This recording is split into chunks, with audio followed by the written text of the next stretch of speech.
विशाल महाराष्ट्रामधून प्रतिनिधी साईनाथ रामपूरकर बोलत आहे. आज आम्ही शिर्डी गावामध्ये आहे, पिपळ गावामध्ये. आज पिपळ रोडवर आहे आणि आज लक्ष्मीबाई ट्रस्ट शिंदे यांच्याकडे आपण आलेले आहे. अरुण गायकवाड आहे त्यांची, लक्ष्मीबाईची पंतू, त्यांची आई शैलजा मा, त्यांचे स्वपुत्र अरुण गायकवाड आपल्याला थोडं सांगतील साईबाबाचे नाण्याबद्दल, बाबांनी कसेच नाणे त्यांना दिले. ओम साईराम. ओम साईराम. मी अरुण शिंदे गायकवाड, लक्ष्मीबाईंचा पंतू आहे. म्हणजे लक्ष्मीबाईंचे चिरंजीव नाना पाटील शिंदे आणि त्यांची मुलगी शैलजाताई शिंदे गायकवाड यांचा मी मुलगा आहे. तर ही साईबाबांना लक्ष्मीबाई 1875पासून म्हणजे वयाच्या 15व्या वर्षापासून, लक्ष्मीबाईंच्या वयाच्या 15व्या वर्षापासून ते 1918पर्यंत भोजन देत होत्या. दुपारचं भोजन, संध्याकाळचं भोजन नित्यनियमाने त्या द्वारकामाईत जाऊन भोजन द्यायच्या. आणि त्यानंतर ते द्वारकामाई साफसफाई ठेवणे, मटक्यात पाणी ठेवणे, रात्री बाबांचा बिछाना तयार करून देणे, कंदिलात तेल आणि वात कंदील एक झिरो बल्ब म्हणून त्याचा वापर व्हायचा, तर ते देणे, अशा सर्व प्रकारच्या त्या सेवा करत होत्या. आणि त्यांच्या लक्षात आलं होतं की बाबा हे कोणी परम योगी आहेत आणि त्यानुसार त्या त्यांचं सेवा करत होत्या. लक्ष्मीबाईंनंतर मग लक्ष्मीबाईंना बाबांनी 15 ऑक्टोबर 1918ला मंगळवार होता, त्या दिवशी दसरा, जे विजयादशमी, मोहरम, बुद्ध जयंती असं सगळ्यांनी अर्धी एकादश म्हणजे 3:30 मुहूर्त. तर याच्यावर बाबांनी दुपारी 2:30 आसपास समाधी घेतली. आणि समाधी घेण्याच्या वेळेस ही चांदीची 9 नाणी बाबांनी लक्ष्मीबाईंना समाधी घेण्याच्या अगोदर पहिले 5 आणि नंतर 4 असे हे चांदीची नवविधा भक्तीचे प्रतीक म्हणून ही चांदीची 9 नाणी दिली. आज ही 9 नाणी लक्ष्मीबाईंनी 1963पर्यंत सांभाळली. आम्ही पूर्वी जुन्या घरात राहत होतो, तर नंतर लक्ष्मीबाईंनी ती चांदीची 9 नाणी सोनूबाई म्हणजे त्यांच्या मुलगा नाना पाटील शिंदे यांच्या पत्नी सोनूबाई म्हणजे लक्ष्मीबाईंनी त्यांच्या सुनाला ही नाणी दिली. आणि त्या दिवसापासून तर आजपर्यंत म्हणजे लक्ष्मीबाईंच्या सुनबाई सोनूबाई यांनी ही नाणी त्यांची मुलगी शैलजा, हिराबाई अगोदर नाव होतं, त्यानंतर शैलजा, तर यांच्याकडे दिली. तर आज आमच्या हे घरात आहेत. माझ्या आई म्हणजे लक्ष्मीबाईंच्या नात शैलजा मा ह्या आता 80 वर्षाच्या आहेत आणि त्या सध्या आजारी असल्यामुळं ते जास्त कोणाला भेटत नाही. आत्ता पण त्या आरामच करतायत. तर ही नाणी आता याचं मध्यंतरी ते सांगू का वादायचं का तुम्ही विचारा. तसेच आपण मध्ये बघितलं असेल जुलै महिन्यामध्ये साईबाबाचे खोटे नाणेबद्दल याबद्दल विषय निघालेला होता, प्रसिद्ध पुऱ्या मीडियाच्या माध्यमातून. तर आता अरुण गायकवाड चांगलं कसं काय झालं ते.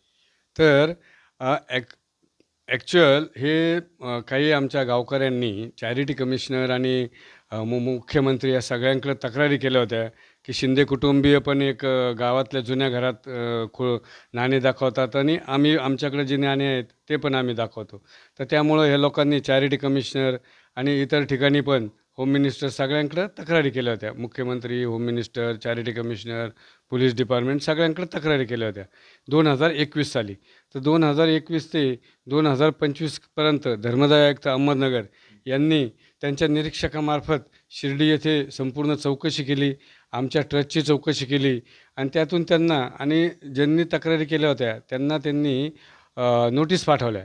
पण ह्या लोकांकडे कोणतेही पुरावे नसल्यामुळं आणि ॲक्च्युअल यांना घरातलं कौटुंबिक वाद काय आहे हे कोणालाच माहीत नसल्यामुळं हे काही तिथं हजर राहिले नाही, त्यांनी कोणत्याही प्रकारचे पुरावे दिले नाही.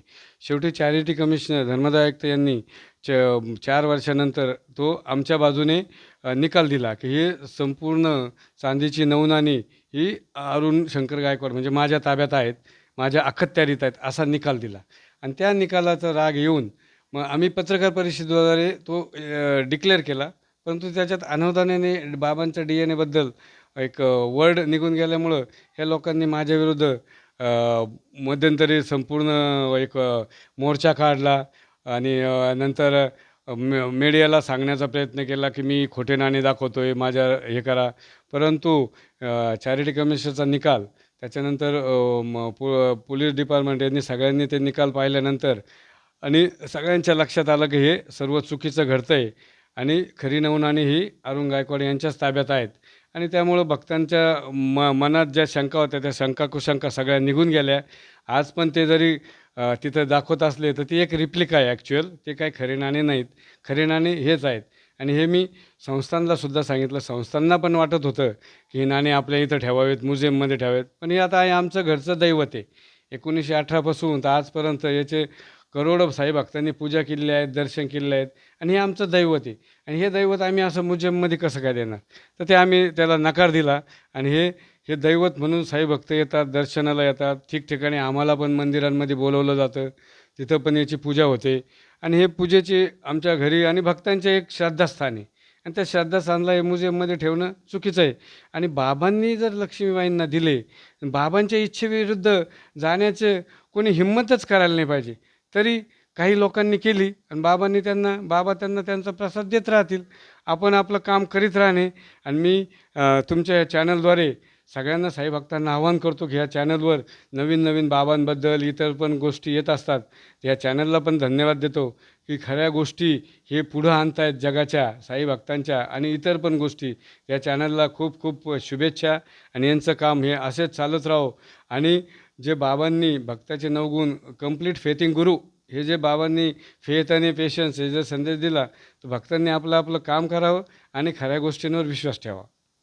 तसेच आपण लक्ष्मीबाई ट्रस्टच्या मार्फत डोळ्यांचे मोफत ऑपरेशन करणे, लोकांना वह्या वाटप करणे, यज्ञ करणे, तर कसं वाटेल? आम्ही माझ्या आईने ह्या नवनाण्यांचा 2000 साली हा श्री साई भक्त लक्ष्मीबाई शिंदे ट्रस्ट या नावाने ट्रस्ट स्थापन केलेला आहे. आणि त्या ट्रस्टच्या माध्यमातून किंवा इथं पण जे देणग्या गोळा होतात आमच्याकडं तर त्याच्या आम्ही रीतसर सगळा हिशोब ठेवतो. आणि त्या पैशातून आम्ही अ, स कोणी पण येऊ, साई भक्त असो, ग्रामस्थ असो, तर फ्री आय चेकअप कॅम्प, मोफत नेत्र तपासणी, तसेच मोफत कॅटरॅक्ट ऑपरेशन, मोतीबिंदू ऑपरेशन हे आम्ही आपलं नवी पनवेलचं झुंझुनवाला शंकराय हॉस्पिटलच्या माध्यमातून खूप जणांना याच्यामुळं करत आहोत. बऱ्याच जणांना दृष्टी पण प्राप्त झाली. त्यानंतर जिल्हा परिषदचे जे आमच्या एरियात शाळा आहेत तर तिथं मध्ये ज्या गरीब मुली असतात त्या 4-4, 5-5 किलोमीटरवरून पायी येतात. तर त्यांच्यासाठी आम्ही सायकल वाटप चालू केलेलं आहे. असे अनेक प्रकारचे वृद्धांना ब्लँकेट, वृद्धांची सेवा करणं, त्याच्यानंतर अपंगांना ट्रायसायकल, 3 चाकी सायकल, असे विविध प्रकारचे आम्ही हे उपक्रम राबवत आहोत. आणि आमचा ट्रस्ट पण पुढे राबवत राहील. माझा मुलगा साईराज, यशराज हे पण हे कामामध्ये इंटरेस्ट घेऊन हे काम पुढं त्यांनी पण चालू ठेवलेलं आहे. कधी शिर्डीला आले तर आमचा नंबर तर प्रेसकडे आहे, तरी पण माझा पण नंबर आपण लिहून घ्या. 9960265819 ह्या नंबरवर आपण कधीही मला कॉल करू शकता आणि नवनाण्यांच्या दर्शनासाठी घरी येऊ शकता. ओम साईराम. आणि हे विशाल महाराष्ट्र हे चॅनलमध्ये सुद्धा आमचे घराचा पत्ता नंबर आहेत, तर त्यांना तुम्ही कॉन्टॅक्ट करू शकता. आणि जे चांगलं काम करताय, चॅनल असो किंवा कोणती संस्था असो, त्याला सर्वांनी पाठिंबा दिला पाहिजे. आणि त्यांच्या ह्या कार्यास खूप खूप साईभक्त लक्ष्मीबाई शिंदे ट्रस्ट आणि लक्ष्मीबाई शिंदे परिवार तसेच आम्ही अरुण गायकवाड परिवार यांच्यातर्फे खूप खूप शुभेच्छा. तसेच आपण आहे ना, तसेच आपण ही तस्वीर बघतोय बाबांची. बाबांच्या बरोबर त्याच जमान्यामध्ये सगळे लोक असायचे. म्हणजे महात्मापती असून दे, देशपांडे असून दे, तसंच लक्ष्मीबाई पण दिसत आहे. तर थोडं सांगायचं असेल. बाबांच्या काळामध्ये ब ही पालखीची जी आज प्रथा आहे, आज रामनवमी असल्यामुळे ठिकठिकाणाहून आणि मुंबईहून सर्वात जास्त पालख्या येत असतात. ही प्रथा ॲक्च्युअल पालखीची प्रथा शिर्डी गावकऱ्यांनी बाबांच्या काळातच चालू केली होती की द्वारकामाईपासून तर बाबांना सगळेजण मिरवणुकीने पालखी तयार करून चावडीमध्ये घेऊन जायचे. नंतर मग बाबांना परत द्वारकामाईत यायचे. तर अशी ही त्यावेळेस एक प्रथा सुरू झाली आणि आज पण ती प्रथा साई भक्तांनी गावकऱ्यांनी चालू ठेवलेली आहे. तर याच्यामध्ये या पालखीमध्ये बाबांच्या काळातले जे भक्त होते, चांदोरकरजी, नंतर म्हाळसापती, तात्या पाटील कोते, नंतर भागोजी शिंदे, हे जे छत्री धरणारे आहेत हे भागोजी शिंदे आहेत. त्यांच्या शेजारी लक्ष्मीबाई आहेत. नंतर हे 2 मुलं आहेत. आता ह्यापैकी कोणी राहिलेलं नाही. हे 2 मुलंसुद्धा म्हणजे बाबांजवळ गेलेले आहेत त्यांच्या सेवेसाठी. तर आत्ता ह्या लक्ष्मीबाई आहेत नथ घातलेल्या, तर त्या काळापासून ही पालखीची प्रथा चालू आहे. आणि लक्ष्मीबाईनंतर हे नाण्यांची सेवा त्यांच्या सुनबाई सोनूबाई यांनी पुढं चालू ठेवली आणि त्यांच्यानंतर शैलजामा माझ्या आई यांनी चालू ठेवली. आता ही नाणी चांदीच्या फ्रेममध्ये जे आपण पाहतात, तर हे चांदीच्या फ्रेममध्ये ही ही चांदीची फ्रेम राज कपूरची मुलगी रितुनंदा या स्कॉट कंपनीच्या मालक त्या आता हयात नाहीत, तर त्यांनी 1990 साली करून दिलेली आहेत. आता असं आहे की साई भक्त पण असे म्हणतात की चांदीच्या फ्रेममधले नाणेच खरे आहेत. आता नाणे हे चांदीच्या फ्रेममधले जे नाणे आहेत ते खरे आहेत, असं आता सर्व जगभर प्रचार प्रसार बाबा ॲटोमॅटिक करवून घेत आहेत आणि करत आहेत. आज रामनवमी आहे आणि रामनवमीचा महोत्सव आहे, तर तुम्ही काय शुभेच्छा देणार भक्तांना? ही रामनवमी ही साईबाबांच्याच काळात साईबाबांनीच सुरू केली होती. दोन्ही धर्मात रामनवमी आणि उरूस हे दोन्ही त्यावेळेस एकत्र साजरे केले गेले. आणि रामनवमीनिमित्त सर्वांना खूप खूप शुभेच्छा. आणि रामनवमी ही आपण प्रभू रामचंद्र यांचा हे जे दिवस म्हणून आपण जन्मदिवस ना जन्मदिवस. जन्मदिवस म्हणून आपण साजरी करतो. आणि ते पालख्या आणि साईबाबांनी इथं रामनवमी सुरू केली, त्यामुळं ठिकठिकाणच्या पालख्या आता येतात.